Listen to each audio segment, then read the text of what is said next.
Un petit polar? Pas Un grand polar. pas un petit polar. Alors, c'est la fin d'une trilogie. Alors moi, je vous conseille, hein, le 1er tome, ça s'appelait La part du démon. Je vous conseille c'est en poche, hein, ça.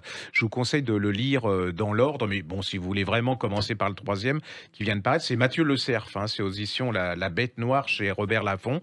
Et alors ça, ça fait partie des nouveaux, ce qu'on appelle des nouveaux grands, mais il est pas nouveau, hein. Il est vraiment surdoué de la littérature française, du polar, C'est-à-dire que cette littérature de polar, à mon avis, en France, c'est ce qu'il y a de plus brillant actuellement. Bien sûr, Hein. ouais. C'est vraiment extraordinaire. Et là, on est en 1900. Enfin, le début de l'intrigue. C'est 1990. Ouais. Il y a une série de meurtres assez bizarres, enfin horribles, par un serial killer. Alors lui, il aime les tétons et les paupières. Hein. Donc je vous dis pas, par exemple, son grand truc, c'est de coudre les tétons sur un oreiller. Chacun ça, tu vois. Il s'appelle Vizen. Alors c'est hallucinant. Franchement, vous êtes dedans. C'est un vrai polar. Je veux dire, j'en ai un peu marre de ces polars avec truc social, machin, où il y a voilà. Alors, des fois, vous en avez un peu marre de ces trucs sanglants. Ah oui, mais là, là, c'est même pas.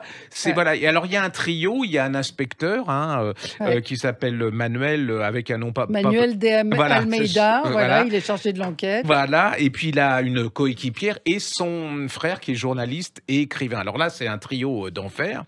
Et en 2000, là et quelques, la série, après 10 ans il se passe rien, et au bout de 10 ans, ça recommence.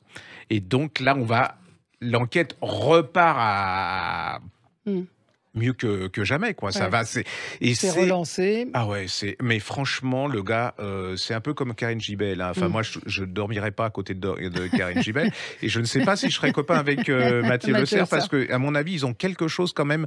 C'est improbable. Hein. Enfin, un être normal n'écrit pas des choses comme ça. Non, c'est ce qu'on dit aux auteurs de polar. C'est à mon avis une des meilleures trilogies de ces dernières années, avec les Camus TU qui avaient fait une trilogie absolument extraordinaire, et là aussi la trilogie indienne, vous savez, qui se passait sous le temps des Maharajas. Mais ça, allez-y, c'est d'une noirceur, c'est plein de rebondissements. Et en plus, les 3 enquêteurs sont absolument fabuleux, parce que psychologiquement, ils sont hyper bien campés. Ils ont des problèmes aussi. C'est noir, c'est passionnant, c'est prenant. Un peu gore. Hein? Un peu gore quand même. Oui, un peu. Bon, enfin bon, vous regardez la télé en ce moment. Leur chair, voler leur âme. Voilà. Et moi, je trouve que coudre les tétons sur un oreiller, je trouve ça a un côté quand même.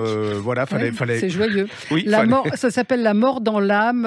L'auteur s'appelle Mathieu Le Cerf.